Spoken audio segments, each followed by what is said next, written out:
बिस्मिल्लाहिर्रहमानिर्रहीम। Lecture number 5 part 2। Previous lecture में हमने स्टेट स्पेस रिप्रेजेंटेशन के बारे में पढ़ा था और एक दो एग्जांपल भी हुए थे इलेक्ट्रिकल नेटवर्क की। अब एक और एग्जांपल पढ़ लेते हैं। Example 3.1 given the electrical network, find a state space representation with the output is the current through the resistor। यहाँ पे जो करंट फ्लो हो रही है रजिस्टर में से, that is the output. So solution की तरफ चल देते हैं। सबसे पहले हमारे पास पॉसिबल जो वेरिएबल्स हैं, सिस्टम वेरिएबल्स, वो क्या हैं। यहाँ पे V of L voltage across inductor और I ऑफ L दो हो गए। V R voltage across the resistor और I R current through the resistor. इसी तरह वोल्टेज अक्रॉस द कैपेसिटर और करंट थ्रू द कैपेसिटर। तो हमारे पास ये पॉसिबल स्टेट वेरिएबल्स हैं। अब इनमें से हमने दो को सेलेक्ट करना है एज ए स्टेट वेरिएबल। तो 6 सिस्टम वेरिएबल में से हमने दो स्टेट वेरिएबल्स को सेलेक्ट करना है। तो जैसा कि मैंने पहले लेक्चर में हिंट्स में बताया था कि जिस वेरिएबल की डिफरेंशियल आसानी से मालूम हो सके वो सेलेक्ट करें एज ए स्टेट वेरिएबल। तो यहाँ पे हमारे पास VC और IL इन दोनों की डेरिवेटिव आसानी से हम मालूम कर सकते हैं, इसलिए इन्हें चूज करते हैं एज ए स्टेट वेरिएबल। जैसा कि हमें पता है कि C into derivative with respect to time of voltage across the capacitor is equal to IC। So C into dVc by dt is equal to IC। अब dVc by dt किसके बराबर होगा? 1 ओवर C इंटू IC। तो इसकी derivative हम आसानी से find कर सकते हैं, which would be equal to 1 over C into IC। इसी तरह IL की डेरिवेटिव हम आसानी से फाइंड कर सकते हैं, dIL बाई dt किसके बराबर होगा? L को दूसरी साइड शिफ्ट कर दे, so that becomes 1 over L into VL। तो इसी तरह इन दो की हम डेरिवेटिव आसानी से फाइंड कर सकते हैं, इसलिए इन दोनों को हमने चूज कर दिया है एज ए स्टेट वेरिएबल्स।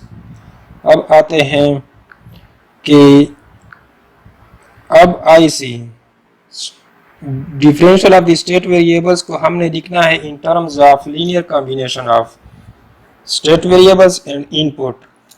अब IC हमारे पास एक स्टेट वेरिएबल नहीं है, इसलिए IC को हमने लिखना है in terms of state variables and R input. इसी तरह VL हमारे पास स्टेट वेरिएबल नहीं है और इसी को हमने लिखना है in terms of state variables and R input. तो उसके लिए हम चलते हैं सर्किट के पास।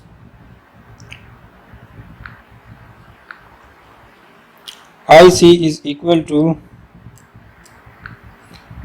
Minus IR plus IL। तो अगर सर्किट पे हम नजर दौड़ाएं,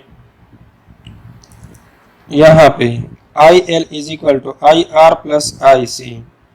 तो IC को अगर हम छोड़ दें तो IL minus IR will be equal to IC will be equal to IL minus IR, जैसा कि यहाँ पे इसको रिप्रेजेंट कर दिया गया है। अब IR बराबर होता है VR divided by R, but resistor और कैपेसिटर दोनों पैरेलल में है, तो दोनों के क्रॉस जो वोल्टेज होगी that would be the same. दोनों R और C दोनों पैरेलल में है, तो जो वोल्टेज अक्रॉस द रेजिस्टर है वही वोल्टेज अक्रॉस द कैपेसिटर होगी। सो VR की जगह हम VC लिख सकते हैं। तो यहाँ पे VC डिवाइडेड बाई VR ये IR को रिप्रेजेंट कर रही है और IL हमारे पास एक स्टेट वेरिएबल है। तो IC को हमने लिख दिया है in terms of two state variables VC and IL। So that is enough for the differential of the first state variable, which is dVc by dt in terms of state variables। अब आते हैं VL की तरफ। तो VL अगर circuit पे हम नजर दौड़ाएं, so here VL, V of t source voltage will be equal to VL plus VC। इस नोड की वोल्टेज जो है वो VC है, so that is VT is equal to VL plus VC। अब VL किसके बराबर, VL बराबर होगी VT माइनस VC। तो यहाँ पे ये हम देखते हैं।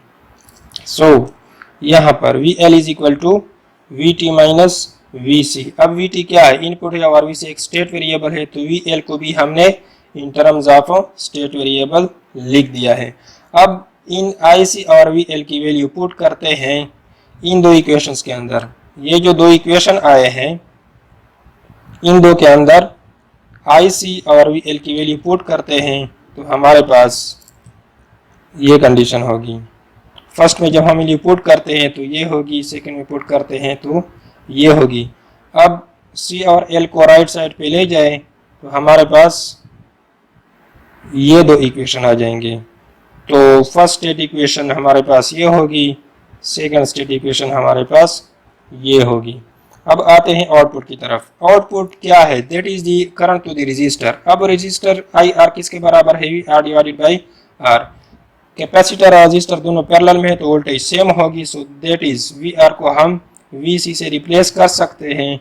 So IR is equal to VC divided by R। तो ये दो हमारे पास, ये दो स्टेट इक्वेशंस बन गए और ये आउटपुट इक्वेशन। तो इनको हम स्टेट स्पेस रिप्रेजेंटेशन में इस तरह लिख सकते हैं। VC dash IL dash is equal to, यहाँ पे देखें VC एंड IL। तो फर्स्ट में अगर हम देखें तो यहाँ VC की -1 और RC कोफिशिएंट है तो वो हमने यहाँ पे लिख दिया है।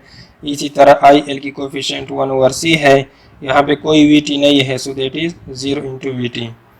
IL डैश की तरफ अगर आ जाए, so IL dash is equal to, यहाँ पर VC की कोफिशिएंट 1 ओवर L है विच इज ओवर हेयर, और IL 0 है, कोई IL नहीं है तो उसको हमने यहाँ पे 0 पुट कर दिया है। VT की जो कोफिशिएंट है दैट इज 1 ओवर L, तो यहाँ पे हमने लिख दिया है।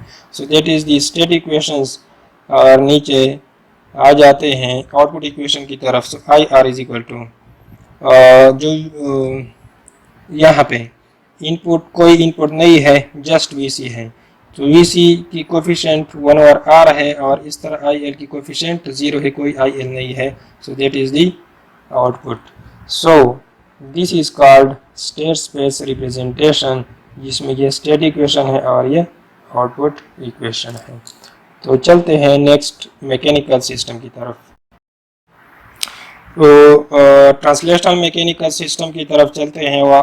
उस केस में स्टेट स्पेस रिप्रेजेंटेशन क्या होगी, जैसा कि एग्जांपल 3.3 में दिखाया गया है कि हमारे पास एक सिस्टम है जिसके अंदर दो मासेस हैं M1 एंड M2।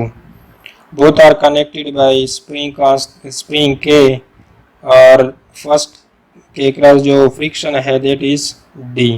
तो इसके लिए हमने स्टेट स्पेस रिप्रेजेंटेशन फाइंड करनी है। स्टेट स्पेस रिप्रेजेंटेशन फाइंड करने के लिए ये बात याद रखें कि यहाँ पे हमारे पास 3 स्टोरेज एलिमेंट्स हैं, M1, M2 एंड K। तो इस तरह 3 स्टेट वेरिएबल्स की ज़रूरत होगी। लेकिन मैकेनिकल सिस्टम में अमूमन यहाँ पे अगर हम देखें तो मोर देन 3 एलिमेंट्स की हमें, स्टेट वेरिएबल्स की हमें ज़रूरत होगी, क्योंकि M1 के केस में जो स्टेट वेरिएबल हो सकते हैं that is velocity and position, that is V1 and X1। इसी तरह M2 की जो इंटरनल स्टेट्स है वो इन टर्म्स ऑफ वेलोसिटी और पोजीशन के होंगे, सो that is V2 and X2। तो इस केस में 3 की बजाय हमने सिलेक्ट करने हैं 4 स्टेट वेरिएबल्स को, जो हमें इंटरनल सिस्टम की स्टेट्स को बता सके, डिफाइन कर सके। So that is x1 which is the position of M1 and v1 that is the velocity of M1. इसी तरह v2 that is velocity of M2 and x2 position of M2। तो 3 की बजाय हमने सिलेक्ट करने हैं चार स्टेट वेरिएबल्स को जो सिस्टम को कंप्लीटली डिफाइन करेगी in terms of the dynamics of the system, that are this state variables, जो कि x1 v1 और x2 v2 होंगे। तो जाते हैं इसकी सोल्यूशन की तरफ। तो forming the equations of motions, यहाँ पे अगर हम इक्वेशंस ऑफ मोशन बनाना चाहें सो देखिए that would B m1 into double derivative of x1 plus d into single derivative of x1 plus k into x1। तो दैट इज वर हेयर। यहाँ पे हम देखते हैं कि m1 into double derivative of x1 d into derivative of x1 plus k x1। अब ये जो k है that is common between m2 and m1, so that is minus k into x2, इसके साथ लिखेंगे, so that would B relation. तो ये equation बन जाएगी। इसी तरह अब सेकंड इक्वेशन की तरफ अगर हम जाएं तो सेकंड इक्वेशन होगी हमारे पास m2 into double derivative of x2 plus k into x2, यहाँ पे कोई फ्रिक्शन नहीं है, माइनस k इंटू x1 और इज इक्वल टू यहाँ पे ये अप्लाइड फोर्स है। तो अगर हम इक्वेशन की तरफ जाए, सेकेंड इक्वेशन हमारे पास ये होगी m2 double derivative of x2 plus के x2 माइनस के x1 is equal to f of t। तो सबसे पहले हमारे पास जैसा कि मैंने कहा कि 4 स्टेट वेरिएबल होंगे बोथ मासेस के केस में। m1 के लिए x1 और v1 होगा, m2 के लिए x2 एंड v2, जो इंटरनल सिस्टम को कंप्लीटली डिफाइन कर सके। तो अब x1 अच्छा, स्टेट वेरिएबल हमारे पास कौन से हो गए, x1 v1 x2 and v2। तो इन स्टेट वेरिएबल्स की हमने डिफरेंशियल्स यानी डेरिवेटिव्स फाइंड करनी है। सो derivative of x1 is v1, जैसा कि हमें पता है कि rate of change of displacement is called velocity, तो dx1 by dt is equal to v1। इसी तरह derivative of x2 respect to time is equal to v2। अब आते हैं v1 की डेरिवेटिव फाइंड करने और v2 की डेरिवेटिव फाइंड करने। तो इन दोनों को फाइंड करने के लिए हमने जाना है इक्वेशन ऑफ मोशन की तरफ। जो फर्स्ट इक्वेशन ऑफ मोशन थी ये वाली, यहां से हम this is called v1 dash, ये क्या है, ये v1 डैश है। Double derivative of x1 is equal to derivative of v1। So यह इसको इसी जगह पे छोड़ दे, बाकी जितने भी टर्म्स है उसको राइट साइड पे ले जाए, तो हमारे पास ये रिलेशन आ जाएगी, this one. So v1 dash के लिए हमने ये फाइंड की। इसी तरह सेकेंड इक्वेशन पे जाए, सेकेंड इक्वेशन पे अगर हम जाए, so this is what, this is v2 dash, ये हमारे पास डबल v2 डैश यानी वेलोसिटी, सेकेंड मास की वेलोसिटी की डेरिवेटिव है। बाकी टर्म्स को राइट साइड पे ले जाए तो हमारे पास ये इक्वेशन आ जाएगी, दिस वन। तो अब हमने तमाम जितने भी स्टेट वेरिएबल्स थे इनकी डिफरेंशियल्स फाइंड कर दिए हैं इन terms of state variables and input.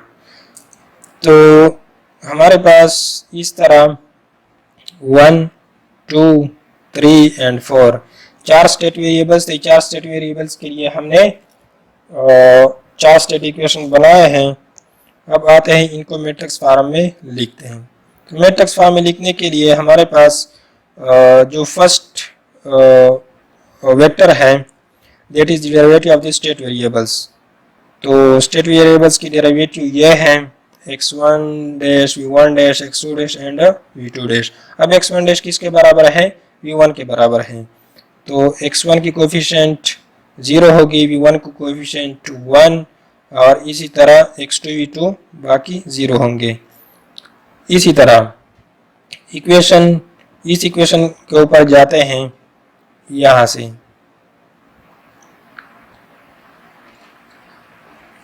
तो यहाँ से डेरिवेटिव ऑफ v1 के लिए अगर हम एक्सप्रेशन डिफाइन कर दें तो x1 की कोफिशिएंट माइनस के बाई m1 है which is like this, v1 की coefficient minus d by m है विच इज़ दिस, x2 की k बाई m1 है और यहाँ पे v2 0 है। तो इसी तरह हम इक्वेशंस बना सकते हैं इन terms of the state variables. तो ये जो 4 स्टेट इक्वेशन है इसे हमने इसको मैट्रिक्स फॉर्म में लिख दिया है। अब यहाँ पे क्वेश्चन है कि what is the output equation if the output is x of t। अगर x ऑफ t मींस के अगर x1 और x2 हमारे पास ये जो position of the first mass and position of the second mass, अगर ये हमारे पास आउटपुट हो तो उस केस में क्या होगी आउटपुट। तो उसको लिखने के लिए ये होगा कि x1 और x2 इसका एक कॉलम मैट्रिक्स होगा which would be equal to ये तो वही स्टेट वेक्टर होगा x1 v1 x2 v2 पे मुश्तमिल होगा। और यहाँ से हम जस्ट सिलेक्ट करेंगे x1 की कोफिशिएंट 1 पुट करेंगे, x2 की कोफिशिएंट 1 पुट करेंगे and all rest will be 0। तो इसी तरह हम इनको लिख सकते हैं इन टर्म्स ऑफ स्टेट वेरिएबल और आउटपुट को भी। अब आगे जाते हैं। अच्छा, ज़रा इसको दोबारा दोहराते हैं। ये हमारे पास एक सिस्टम थी जिसमें हमारे पास 2 मासिस हैं। तो 2 मासिस के लिए हम क्या करते हैं, 2 मासिस के केस में हमारे पास 4 स्टेट वेरिएबल होंगे क्योंकि मास m1 की वेलोसिटी भी होगी और पोजीशन भी होगी, m2 की वेलोसिटी भी होगी और पोजीशन भी होगी। तो हमारे पास 4 state variable x1 v1 and x2 v2। तो उसके लिए हमने 4 स्टेट इक्वेशन बनाए हैं जो कि ये है और इस तरह इनको पूरा स्टेट स्पेस में लिखा है। अगर हमारे पास x1 और x2 आउटपुट हो तो हम आउटपुट इक्वेशन भी बना सकते हैं। स्किल असेसमेंट एक्सरसाइज में आप जो इलेक्ट्रिकल नेटवर्क दिखाया गया 3.1 ये भी अपनी इसके ऊपर प्रैक्टिस करनी है और इस तरह जो मैकेनिकल सिस्टम है एक्सरसाइज 3.2 इसके ऊपर भी आप लोगों ने प्रैक्टिस करनी है। अब जाते हैं, चलो ये नेक्स्ट लेक्चर में एक्सप्लेन करते हैं converting a transfer function to state space. तो अब तक के लिए जितनी भी इलेक्ट्रिकल नेटवर्क की और मैकेनिकल सिस्टम की, ट्रांसलेशनल मैकेनिकल सिस्टम की हम स्टेट स्पेस रिप्रेजेंटेशन फाइंड कर चुके हैं। इसके ऊपर आप लोगों ने प्रैक्टिस करनी है, प्रॉब्लम्स पे भी और एक्सरसाइज में जो दिए गए हैं स्किल असेसमेंट एक्सरसाइज उसके ऊपर भी प्रैक्टिस करनी है।